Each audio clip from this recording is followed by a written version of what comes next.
Kebahagiaan dalam sebuah rumah tangga kian terasa jika telah dianugerahi anak.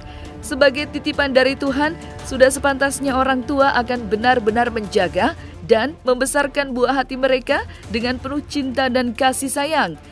Tak terkecuali juga hal tersebut dirasakan oleh pasangan Roger Danuarta dan Cut Meriska.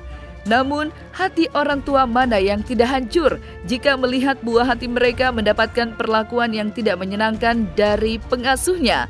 Hal ini bermula ketika Cut Meriska merasa kecolongan saat pengasuhnya memberikan putra mereka yang bernama Shaquille Kylie Danuarta diberi makan nasi basi oleh babysitter mereka. Saat mengetahui hal tersebut, Cut Meriska merasa marah dan sedih. Apalagi setelah dilakukan pengecekan ke dokter, diketahui dalam perut buah hati mereka terdapat bakteri dan jamur. Berikut kekecewaan dan kemarahan Cut Meriska mengetahui sang putra diperlakukan tidak baik oleh babysitter.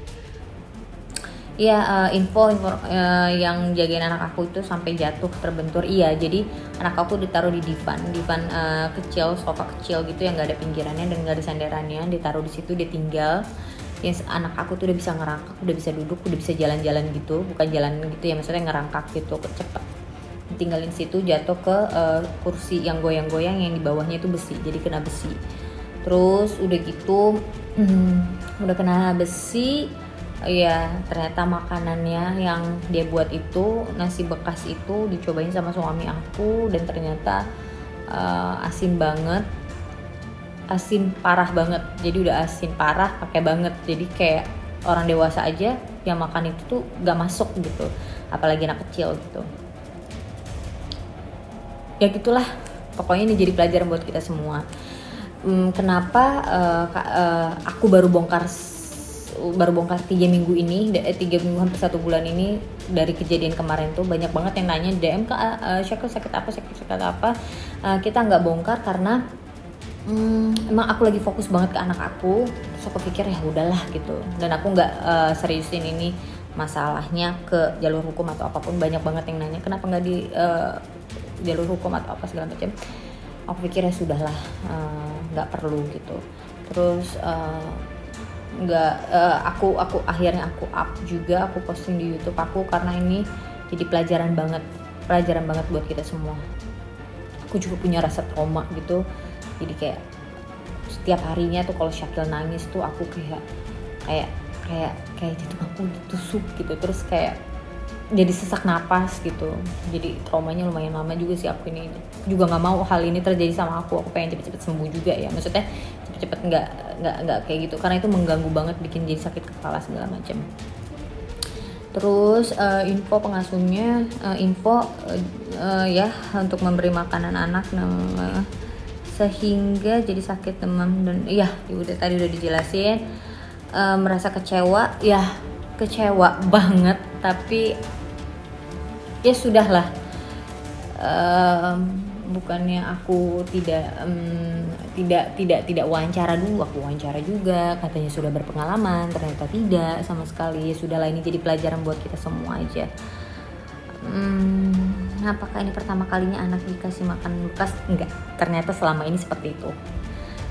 Sudah pernah dipergokin sama mama aku di Medan, dikasih tahu, tapi mama aku nggak nyampein ke aku supaya aku nggak marah atau supaya aku nggak kepikiran. Ternyata dikira berubah, ternyata enggak. Cut Meriska pun menyebutkan jika kondisi anaknya saat ini masih dalam kondisi sakit dikarenakan masih terdapat bakteri dan jamur di dalam perut Shaquille Kylie Danuarta. Namun meskipun begitu, Cut Meriska dan Roger Danuarta masih menggunakan jasa pengasuh babysitter untuk anak mereka dikarenakan keduanya masih harus bekerja dan berkarya untuk memenuhi kebutuhan rumah tangga mereka. Namun walaupun Cut Meriska dan Roger Danuarta sama-sama bekerja, bukan berarti perhatian dan kasih sayang mereka terhadap Shaquille Kylie Danuarta berkurang. Justru Cut Meriska semakin memberikan perhatian lebih dengan cara membawa anak ke lokasi syuting. Sehingga meskipun bekerja, mengasuh dan memperhatikan kebutuhan anak tidak terganggu. Kondisinya sekarang itu masih sakit, bakterinya juga masih tinggi karena akibat makanan itu. Dan aku mohon doanya semoga segera sembuh. Dari kejadian itu sampai sekarang ada sekitar udah hampir sebulan Syakil sakit.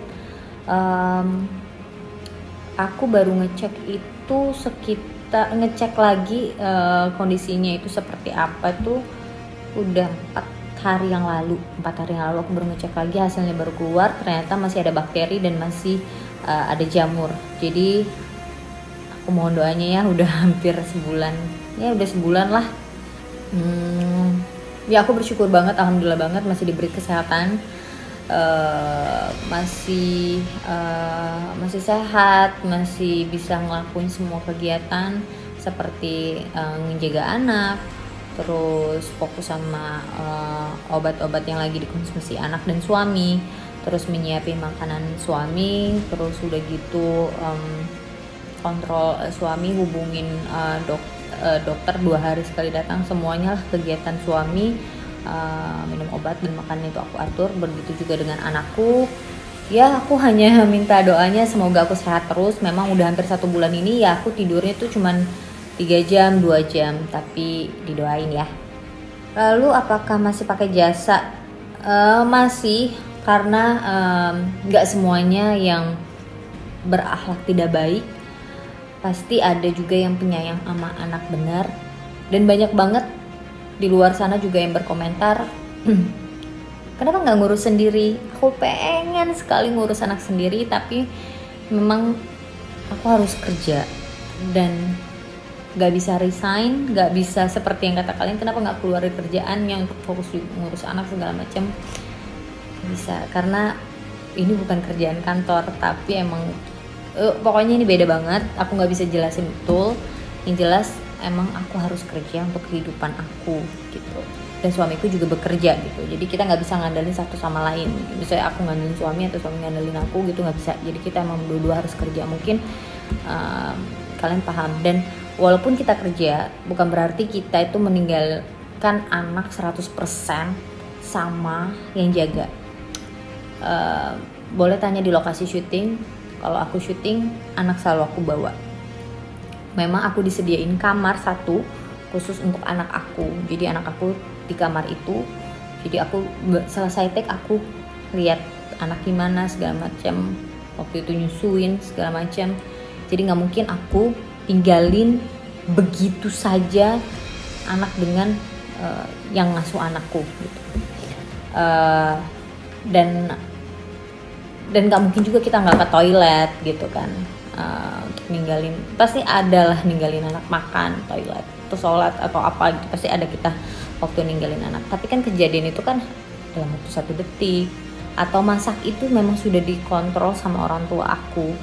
Nggak mungkin aku yang turun untuk ngelihat masakan terus-terusan, karena aku juga kerja, walaupun di rumah aja, aku juga masih kerja walaupun di rumah aja gitu. Memang banyak yang harus aku kerjain. Jadi ya nggak semua orang jahat, jadi aku masih tetap pakai, tapi didampingi sama mamaku. Jadi mamaku yang bantuin, didampingi sama penjaganya gitu. Karena memang aku ada beberapa film yang harus aku jalankan kerjaan aku ini bersama suamiku. Rasa kecewa dan marah ketika buah hati diperlakukan tidak menyenangkan tidak hanya dirasakan oleh pasangan Cut Meriska dan Roger Danuarta, melainkan juga dirasakan oleh pasangan Shandy Aulia dan Dave Laksono. Ya, rasa marah dan tidak terima tentu saja dirasakan oleh keduanya, manakala sang anak diduga dihina oleh seorang oknum perawat dengan memberikan kata-kata yang tidak pantas kepada Shandy Aulia. Tak terima dengan pernyataan dari oknum perawat tersebut, Shandy Aulia pun menggandeng pengacara terkenal Hotman Paris untuk memberikan somasi. Benar bahwa Shandy menunjuk saya sebagai kuasa hukumnya. Sebenarnya prakteknya itu asisten saya yang pegang, ya, kepada seorang oknum perawat di Manado yang melalui medsos katanya diduga sering mengata-ngatain putrinya, ya, misalnya dibilang kurang gizi lah dan sebagainya, ya. Jadi kata-kata yang bersifat diduga merendahkan gitu loh, ya. Jadi saya diminta untuk mensomasi apakah dia mau minta maaf atau tidak, apakah akan lapor polisi atau tidak, ya saya belum tahu. Belum ada, mungkin suratnya baru dia terima, jadi saya belum bisa tahu jawabannya apa. Karena suratnya baru kita kirim sekitar 3 hari lalu. Biasanya kalau somasi itu biasanya makan waktu kurang lebih 1 bulan. Kalau nggak ada penyelesaian, maka si klien akan menentukan apakah apakah lapor polisi atau melupakan. Itu terserah kepada klien. Jadi saya belum pernah ketemu orangnya, ya. Saya belum pernah lihat orangnya. Jadi baru kirim surat somasi, si Sandi kasih namanya, nama kantornya, ya udah itu aja. Yang jelas dia seorang oknum perawat PPNS pegawai negeri. Jadi kita kirim juga tembusan suratnya ke atasannya, ya gitu. Dugaan mengarah ke pencemaran nama baik, gitu. Seolah-olah misalnya si Ola Rahmat nggak becus merawat dan mendidik anaknya gitu loh. Sampai ada kata-kata kurang gizi antara lain, ya. Ya ini salah satu contoh, salah satu efek jerah agar para netizen itu jangan sembarangan kalau mengkritik gitu loh, atau mau kasih pendapat terlepas dari suka atau tidak.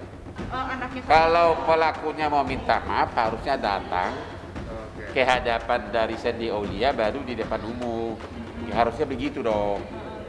Ya, nggak boleh dong habis mengeluarkan kata-kata begitu seenaknya aja, misalnya ngomong di luar sana, harus di forum resmi gitu loh.